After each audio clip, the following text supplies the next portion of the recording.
SIR के form के बारे में बहुत सारी वीडियोस बना करके मैंने बताई है। आज की ये वीडियो मेरे बहनों के लिए है, मेरी फूफी के लिए है, जो घर से डिटेल मांग रही हैं। और हालांकि उनकी शादी जो है कि 1999 में 1998 में हुई है, फिर भी वो घर से डिटेल मांग रही हैं और अपने यहाँ वोट भी वो देती हैं। उनका वोटर लिस्ट में नाम भी वहाँ पे 2003 की लिस्ट में, फिर भी वो घर से जो है डिटेल मांग रही हैं। उनके बारे में कंप्लीट ये वीडियो है। इस वीडियो को देखेंगे तो आपको बिल्कुल क्लियर हो जाएगा कि आपको कहाँ का जो है 2003 की लिस्ट लगानी है। क्या आपके यहाँ अगर 2003 की लिस्ट में नाम है, उसके बाद भी क्या आपको अपने घर से, अपने मायका से, अपने वालिद साहब का यानी अपने फादर का डिटेल मंगा करके 2003 का लगाना है। देखिए, सबसे पहले ये जान लीजिए कि जो एसआईआर का फॉर्म है, एसआईआर के फॉर्म में 2003 की लिस्ट में जिसका नाम है उसका कोई भी डॉक्यूमेंट दूसरा नहीं लगेगा।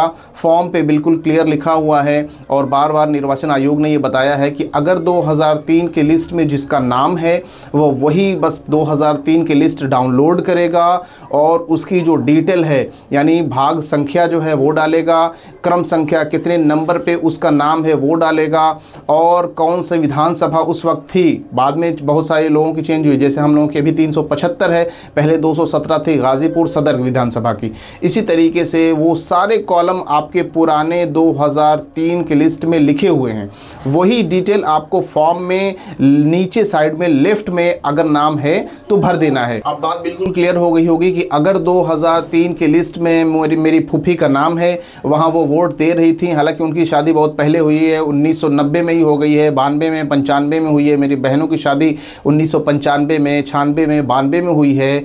जब भी शादी हुई हो, 2003 से पहले शादी हो गई, वहाँ वोटर आईडी कार्ड बन गया, उनका नाम वहाँ 2003 की लिस्ट में शो कर रहा है, मेंशन है, तो अब उनको घर से नहीं मंगाने की ज़रूरत है। वालिद साहब की डिटेल वो अपनी ही डिटेल 2003 की उसमें भर देंगी, तो उनको घर से कुछ भी नहीं मंगाना है। अच्छा, दूसरी बात यह है कि अगर मान लीजिए कि आपकी शादी बहुत पहले मेरी बहन की हुई थी, मेरे फूफी की बहुत पहले शादी हुई थी, फिर भी अगर उनका 2003 की लिस्ट में नाम नहीं शो कर रहा है, अब वो अपने घर फ़ोन करके अपने वालिद साहब का यानी मेरे दादा का, मेरी फूफी हैं तो मेरे दादा का मांगेंगी, मेरी बहन अगर है तो मेरे वालिद साहब का यानी अपने वालिद साहब का मांगेंगी। तो हम अपने वालिद साहब की 2003 की अपने फादर की लिस्ट से नाम ढूंढेंगे और उस पेज को भेज देंगे, क्योंकि वो पूरे पेज पे जो पीडीएफ निकलेगी उस पे भाग संख्या, क्रम संख्या और विधानसभा कौन सी है उस पे नंबर लिखा हुआ है और नाम भी लिखा हुआ है।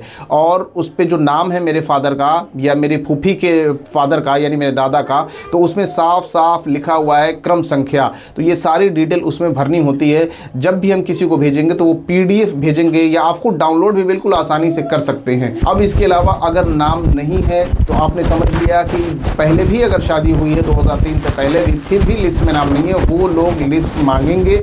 अब वो डिटेल भरेंगे और वो भी फॉर्म ये आपका अगर फॉर्म है तो इसके राइट साइड में जहां पे आपकी डिटेल भरी जा रही है, इस डिटेल के नीचे यहां पर हम वो डिटेल भरेंगे जिनका 2003 की लिस्ट में नाम नहीं है। अगर वो अपने फादर का भर रहे हैं तो भी यहां भरेंगे, मदर का भर रहे हैं तो भी यहां भरेंगे, दादा का भर रहे हैं तो भी यहां भरेंगे, दादी का भर रहे हैं तो भी यहां भरेंगे, grand father, grand mother, father और मदर, यहाँ 4 कॉलम का और 4 ही ऑप्शन फिलहाल है। चारों में से किसी एक का भी यहाँ डिटेल भरेंगे। वो भी पहले फादर का भरेंगे, फादर की डिटेल नहीं है तो अपनी मदर यानी माँ का भरेंगे, माँ की भी डिटेल नहीं है तो दादा का भरेंगे, दादा की भी नहीं है तो दादी की भरेंगे। यहाँ पे वो डिटेल फिल करनी है। वो भी जिसका नाम नहीं है वो राइट हैंड में यहाँ नीचे भरेगा और जिसका नाम है 2003 में तो वहाँ यहाँ डिटेल फिल करेगा और इस साइड में अपने लेफ्ट हैंड में जो उल्टे साइड में कॉलम है यहाँ पे डिटेल फिल करेगा। समझिए कि मैं अपना फॉर्म भर रहा हूँ, अगर मैंने यहाँ पे अपनी डिटेल भर दी, अब मेरा नाम 2003 में नहीं है तो मैं लेफ्ट हैंड के कॉलम में डिटेल जो भरूंगा अपने वालिद साहब की, अगर मेरे वालिद साहब का नाम गलत 2003 की लिस्ट में तो वो गलत ही नाम यहाँ पे भरूंगा मैं, क्योंकि उसी से मिलान करेंगे वो।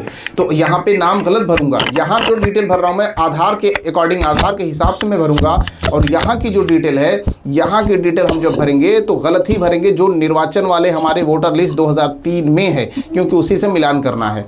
अब आपको बात समझ में आ गई होगी।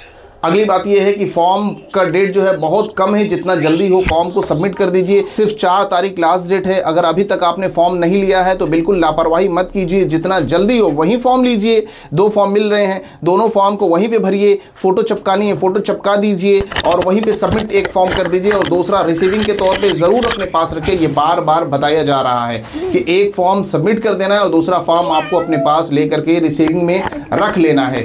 इसके अलावा कोई भी ऐसी चीज़ नहीं है कि आप उसमें आधार लगाएंगे, वोटर ID कार्ड लगाएंगे, उसमें बर्थ सर्टिफिकेट लगाएंगे। अभी फ़िलहाल कुछ भी उसमें नहीं लगाना है, क्योंकि आपका नाम पहले से है ऑलरेडी 2003 में, आपके वालिद साहब का नाम है ऑलरेडी 2003 में। इसके बाद जब डिटेल आपने लगा दिया, कंप्लीट फॉर्म भर दिया, तो उनको सबमिट कर दीजिए। जिनके इसके अलावा अगर किसी को थोड़ा सा नॉलेज है कंप्यूटर के बारे में या साइबर कैफ़े में जाके कराना चाहता है ऑनलाइन, तो याद रखिए कि उसके वोटर ID कार्ड में नाम बिल्कुल आधार से मैच होना चाहिए और मोबाइल नंबर लिंक पहले से होना चाहिए। अब लिंक करेंगे आप तो कितने देर में होगा, कितने दिनों में होगा, ये कोई ठीक नहीं है। टाइम इसमें लगता है लिंक कराने में, मोबाइल नंबर और नाम करेक्शन में। तुरंत नहीं करेक्शन हो जाएगा कि आप फ़ौरन ऑनलाइन SIR का फॉर्म भर लें। तो इसके चक्कर में न रहिए कि ऑनलाइन हो जाए, बल्कि BLO के पास ले जाकर के आप सबमिट कर दीजिए, रिसीविंग अपने पास रखिए। इसके अलावा भी अगर कोई चीज़ समझ में ना आती हो तो मेरा WhatsApp नंबर है, कमेंट्स में आप देख लीजिएगा, वहाँ से आप मुझे कांटेक्ट कर सकते हैं। मेरे रिलेशन वाले, मेरे रिश्तेदार अगर देख रहे हैं, मेरे दोस्त, चाहने वाले अहबाब देख रहे हैं, तो मुझे डायरेक्ट कॉल करके पूछ सकते हैं। बहुत सारे लोग मेरी दुकान पे आ रहे हैं जिनका अक्सर 90% फॉर्म अपना गलत भर के ले आ रहे हैं। अब जब फॉर्म ही गलत भरेंगे तो जब BLO चढ़ाएगा, उसको ऑनलाइन करेगा, तो जाहिर सी बात है कि वो गलत ही होगा, कोई ना कोई इसमें फॉल्ट आएगी। तो फॉर्म को सही भरना सबसे ज़रूरी है। बहुत लोग वीडियो बना करके समझा रहे हैं कि फॉर्म को भरना सही ज़रूरी है, तो सही फॉर्म भरिए। कोई प्रॉब्लम हो कमेंट्स कीजिएगा, रिप्लाई भी मैं करूँगा। बहुत शुक्रिया। अस्सलामु अलैकुम वरहमतुल्लाहि वबरकातुहू।